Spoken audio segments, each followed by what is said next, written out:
Digital arrest scam na miyoi kaya da awaba piri masidagi khoi pumnamak na section minasi trafficking free oiba state ama oihenbada section pumnamak ta thodang lominasi haina social welfare department ki director Sheikh Abdul Hakim na phongdorakli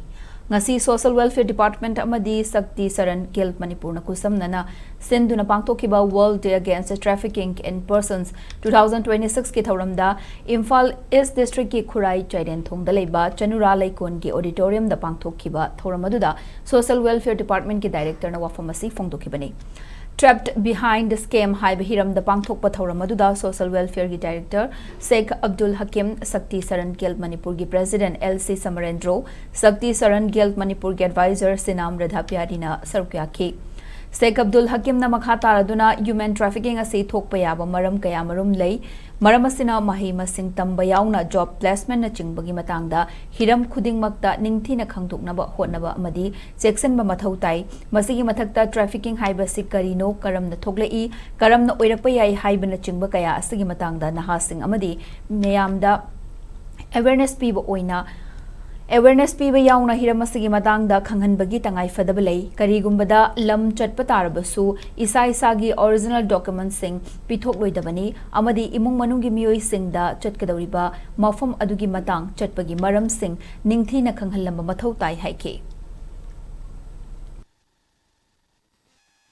Ziki nupi season that is kind of forced criminality ne massive traffic tawlo some group of person na haziki mahoi se traffic to kan online abagi ziki ngasi ya jaga online scam je to halime mahoi ne willfully to bola de some ai mahoi se traffic tawlo ka victim na ta ne victim ji adama ki master ma trafficker le dina trafficker to na abagi ke don bo wane bai kam na magi criminality ji to mara sigi maya hoji lai ba train se maroi na bai ki Manipur ga sam si ja bai hoji ki hub ki julai ne NGOs ma lai julai ne la hoji ti akoi ki nuai ne bil lang thakat pa ju bai hai jana han hoji ti han ti bai na pulak bai na bai state ki je bai pulak bai na bil ji to na mina ra hoji ti district thakat bi ara ni bai district mission coordinator lai re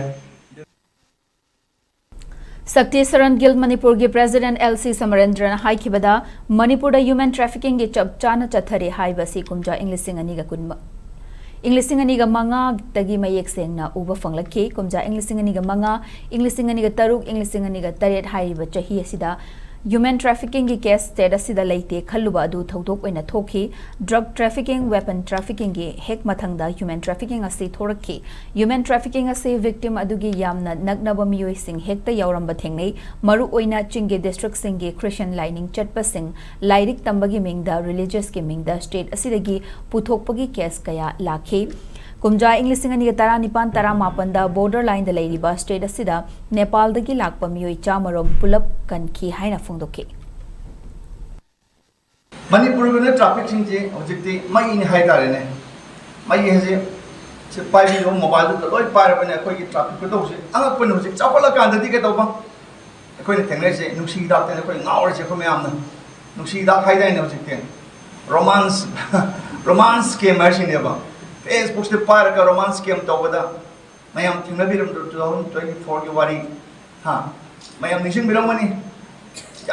yani hai to tin birbe yani sector 143 Noida problem do thingnaram mani na madu traffic to bodo mo je traffic to ro gum ne to da ki to madu yani ki report to yang bio madu da IS thaga dar ba Delhi da ba mi bota madu ki scam to the yauri baneba madu ki mat to the yauri baneba